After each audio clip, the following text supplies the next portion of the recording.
Good morning. It's, what is it, Tuesday, January 30th, 2024. Thanks for hiking along with me today. We're walking around Winged Deer Park today. We're on the golf course right now, doing some bird watching. They got a pretty nice looking disc golf course over here. Got a baseball field down there.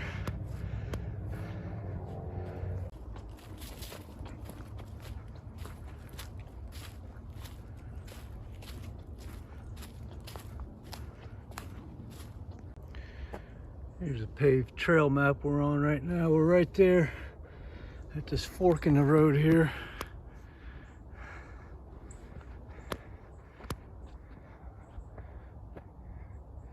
We'll go up. That says Cedar 0.2 miles, Wise Oak 0.4, too complex.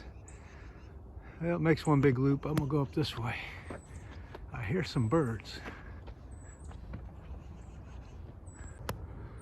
Tough to titmouse up there.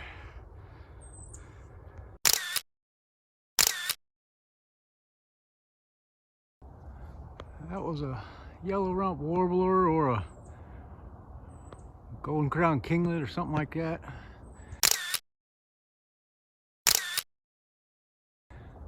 Up there just a second ago.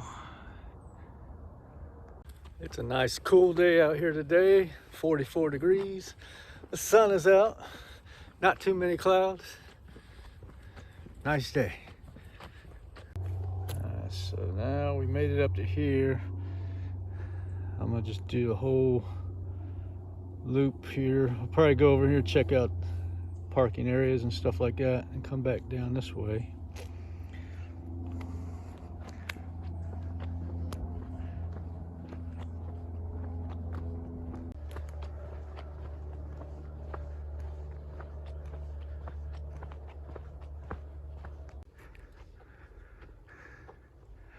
So I'm gonna do a change of plan number one, I think.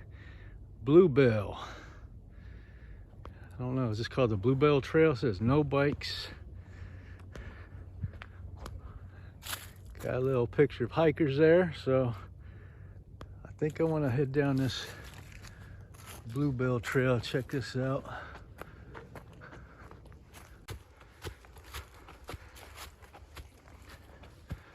The little trail split off down there. I stayed off to the left, going up this hill here. Let's see where this leads us. A little gully there. I was heading back this way. This is the way I came. Wonder if it's just a big loop. That's a cool looking bird right there in that tree. Got a dark head.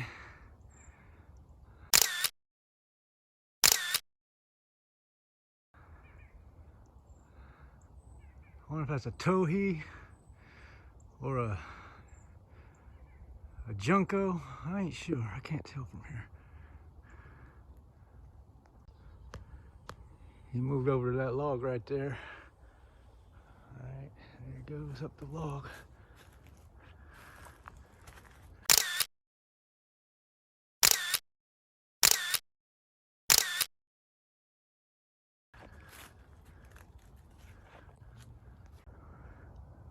I hear a hawk.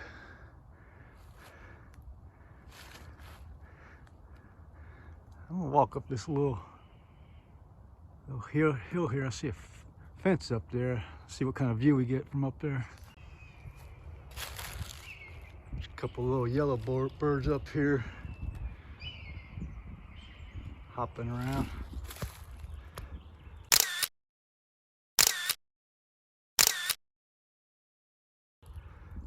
Might be yellow rump warblers.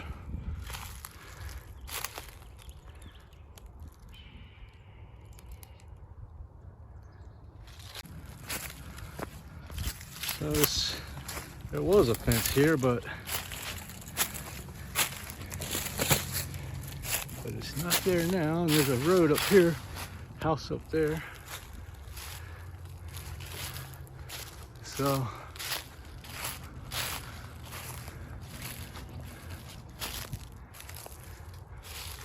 Go back into the woods here. Coming by the old red barn over here. Still on this path. Yeah, it's taking me all the way back to, looks like the paved path is down there, so it's not really the way I wanted to go, but now I know.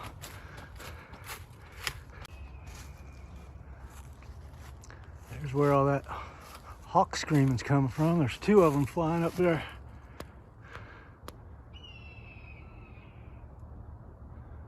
Look like a red-tailed hawk.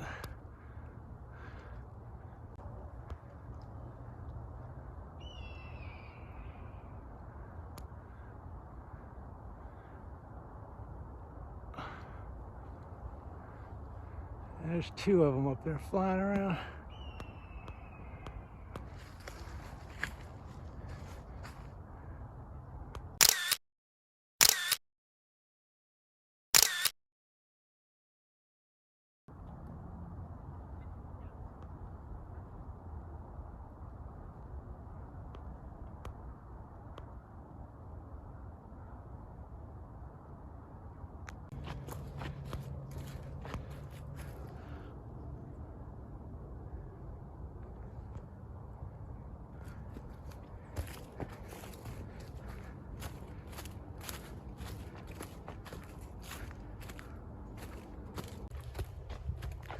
So that way has brought us back out to the where we started out here. So I'll explore some of those other trails another day. I'll go check out another part of this park over here. I got some batting cages over here. They reopened March 1st. Batting cages.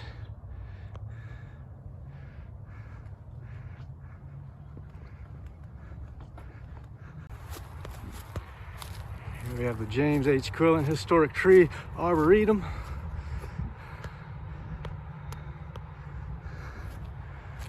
A statue over here. Let's check the statue out.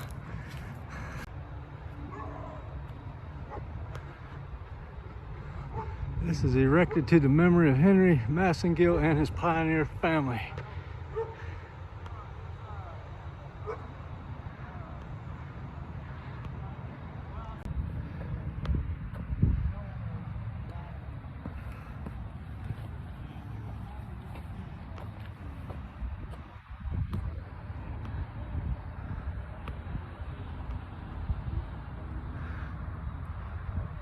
We got a little cabin down here. Let's check that out.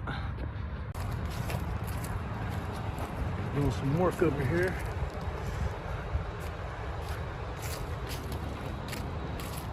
This is the Robert E. Young cabin, the oldest standing dwelling in Johnson City. Right there it is.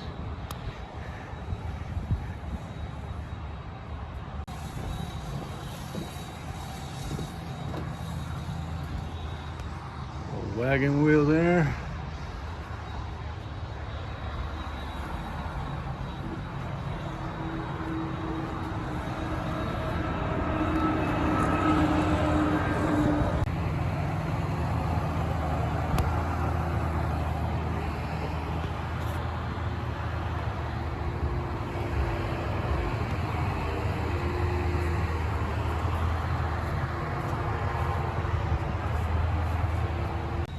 Now it says this cabin was relocated to Winged Deer Park in 1996. Does that mean they put this thing on a truck and drove it out here?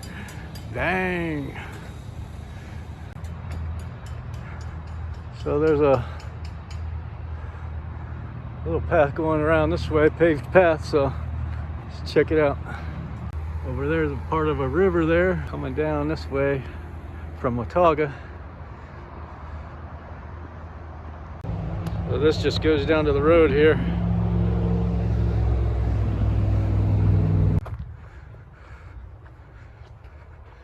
I got a little gazebo over here.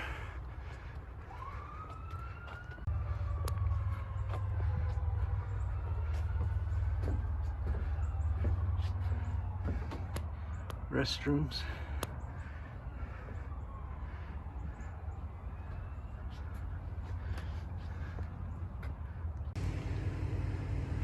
Mockingbird there, just chilling.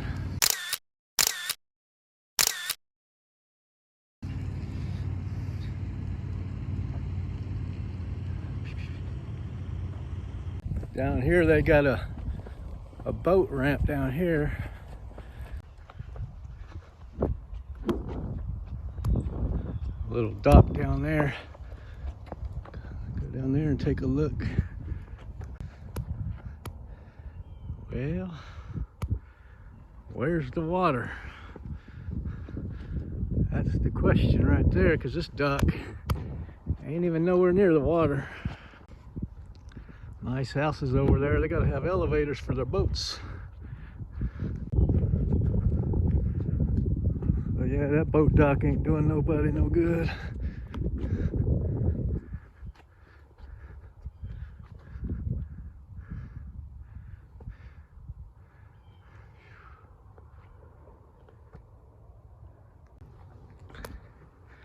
Winged Deer Park boat ramp, dedicated May 2000. CB Kench Landing.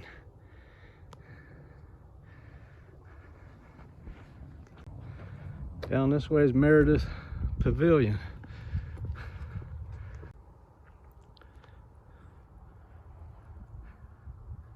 It says reservoir fluctuation underway through 2021. This is 2024 and it looks like it's still fluctuating. Over on this side,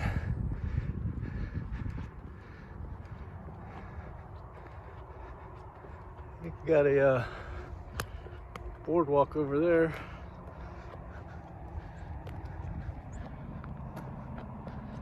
Let's go check that out. Somebody has made a little heart out there. Over here, looks like somebody made an arrow.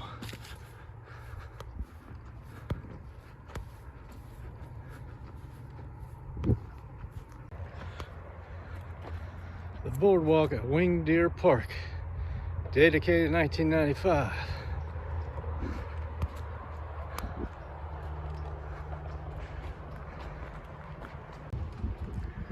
So they got these nice little cutouts for your fishing pole. Would be a good place to fish, just missing a couple key ingredients. There's a gazebo. Boardwalk goes that way some more.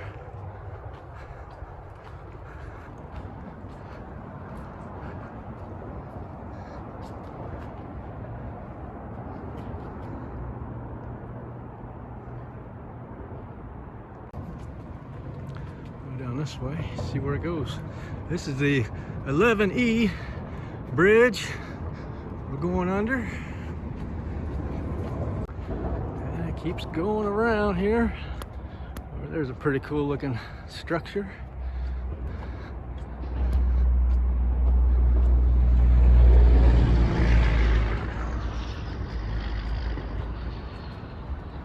Looks like a boat ramp right there. That's a different boat ramp than the one we were just at. So this boardwalk comes out over here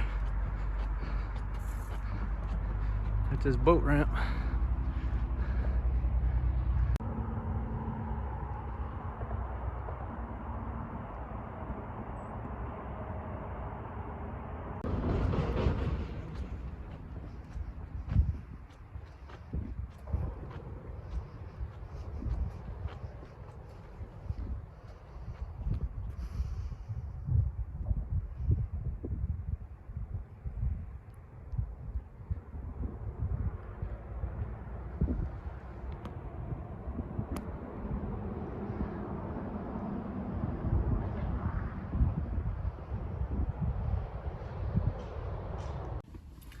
Let a man turn away from the mirages of intellectual speculation and begin to do something, and to do it with all his might, and he will thereby gain a special knowledge, wield a special power, and reach his own unique position and prosperity among his fellows.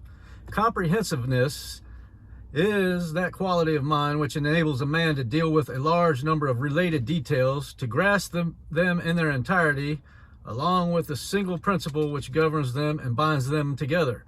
It is a masterly quality, giving organizing and governing power, and is developed by a systematic attention to details. The successful merchant holds in his mind, as it were, all the details of his business and regulates them by a system adapted to his particular form of trade. The inventor has in his mind all the details of his machine, along with their relation to a central mechanical principle, and so perfects his invention. The author of a great poem or story relates all his characters and incidents to a central plot, and so produces a composite and enduring literary work. Comprehensiveness is analytic and synthetic capacity combined in the same individual. A capacious and well-ordered mind, which holds within its silent depths an army of details in their proper arrangement and true working order, is the mind that is near to genius, even if it has not already arrived.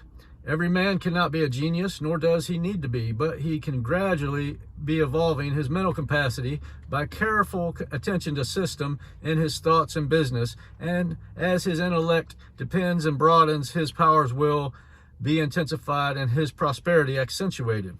Such then are four corner pillars in the temple of prosperity, and of themselves they are sufficient to permanently sustain it without the addition of the remaining four. The man who perfects himself in energy, economy, integrity, and system will achieve an enduring success in the work of his life, no matter what the nature of that work may be. It is impossible for one to fail who is full of energy, who carefully economizes his time and money, and virtuously husbands his vitality, who practices unswerving integrity, and who systemizes his work by first systemizing his mind. Such a man's efforts will be rightly directed, and that too with concentrated power, so that they will be effective and fruitful. In addition, he will reach a manliness and an independent dignity which will unconsciously command respect and success, and will strengthen weaker ones by its very presence in their midst. See thou a man diligent in business, he shall stand before kings, he shall not stand before mean men, says Scripture of such a one. He will not beg or whimper or complain or cynically blame others, but will be too strong and pure and upright a man to sink himself so low. And so, standing high in the nobility and integrity of his character, he will fill a high place in the world and in the estimation of men. His success will be certain, and his prosperity will endure. He will stand and not fall in the battle of life.